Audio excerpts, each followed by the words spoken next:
कठिनाइयां ये तो हर एक के जीवन में आते हैं। अधिकतर बार ऐसा होता है कि मनुष्य के जीवन में जब कोई संकट आता है तो वो वहीं भयभीत हो जाता है, चिंतित हो जाता है, निराश हो जाता है। किंतु यदि मैं आपको सत्य बताऊं तो हमारे व्यक्तित्व के विकास के लिए, हमें लक्ष्य तक पहुंचाने के लिए ये संकट, ये समस्याएं, ये अत्यंत महत्वपूर्ण है। और इसका उदाहरण मैं नहीं, अपितु प्रकृति स्वयं देगी। अब स्वयं कभी धरती माता को देख लीजिए। धरती माता सूर्य का ताप सहती है, क्यों? ताकि धरती पर जो जल है वो वाष्प बनकर ऊपर जाए, मेघ बने और धरती पर पुनः एक बार वर्षा करे, नया जीवन दान दे। वही बात कीजिए पतझड़ की तो वृक्ष को देखिए। पतझड़ की इस ऋतु में सारे पत्ते झड़ जाते हैं, तत्पश्चात उस वृक्ष पे होता है नवनिर्माण, नए पत्ते आते हैं, वो वृक्ष पुनः खिल उठता है, लहलहा उठता है। ऐसे ही आपके जीवन में संकट, कठिनाइयां, समस्याएं ये तो आते ही रहेंगे। आपको इससे भयभीत नहीं होना है, पीछे नहीं हटना है, निराश नहीं होना है, अपितु डट कर साहस के साथ उसका सामना करना। ये करना आप सीख जाएंगे तो आप स्वयं देखेंगे कि यही संकट, यही समस्याएं, यही कठिनाइयां आपको बल प्रदान करें। हीरे को देख रहे हैं आप?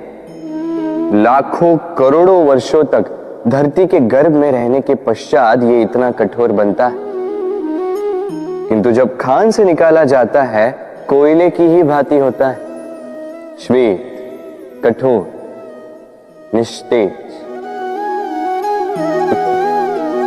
किंतु जब इसे तराशा जाता है तब इसे तेज प्राप्त होता है और तब ये अपना मूल्य बढ़ाता है। संसार में मनुष्य के साथ भी यही होता है। मनुष्य की बुद्धि, मेधा, अनुभव उन वर्षों के कारण नहीं बढ़ती जो वर्ष हमने हमारे जीवन में व्यतीत किए, बल्कि उन क्षणों से निखरती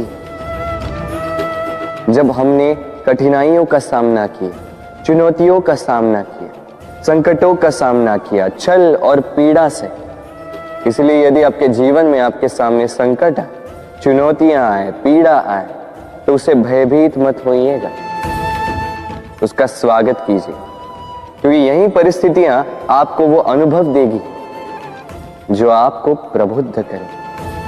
कुछ इस प्रकार उदाहरण इस संसार के समक्ष प्रस्तुत कीजिए कि भीड़ आपके मार्ग पर चलने के लिए आतुर हो जाए। ये सीख है।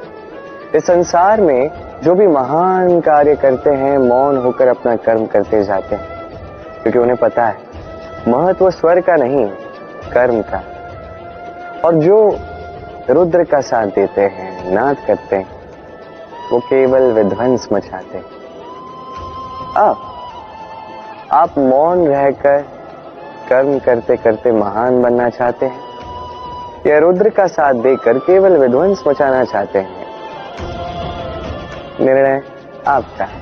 संसार में छोटी छोटी बातों को बड़ा करने वाले श्रेष्ठ नहीं होते, क्योंकि छोटी छोटी नोकझोंकों को द्वंद्व में परिवर्तित करना बड़ा ही सरल है। किंतु श्रेष्ठ सदैव वो होता है जो बड़े से बड़े युद्ध को समझौता बनाकर समाप्त कर दे।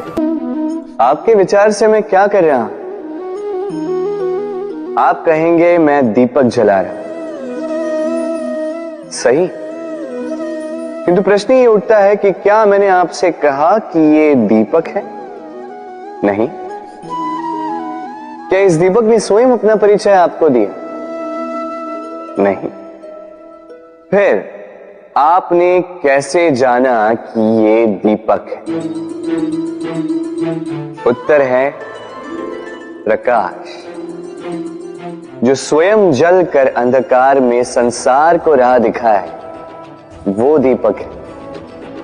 जो निराशा में आशा की ज्योत दिखाए, वो दीपक है। दूसरी ओर सर्प है, जो दिखे नहीं, बस फुफकार दे तो लोग भयभीत हो जाते हैं। अर्थात व्यक्ति का परिचय उसके कर्मों से मिलता है, इसलिए आपको ये बताने की आवश्यकता नहीं कि आप कौन हैं।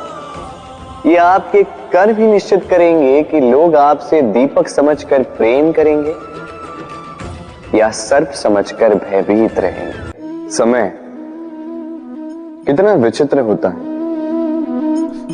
समय हमारे साथ हो तो हम स्वयं को राजा मान लेते हैं।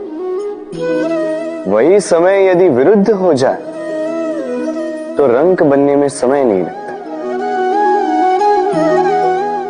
इसलिए मनुष्य की एक आदत होती, बुरे समय के लिए कुछ बचा कर रखता है।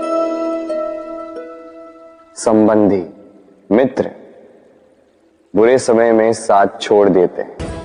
यश, मान बुरे समय में चला जाता है। तो व्यक्ति सोचता है क्यों ना धन संचय कर। धन का तो कोई मन नहीं होता जो समय आने पर बदल जाए।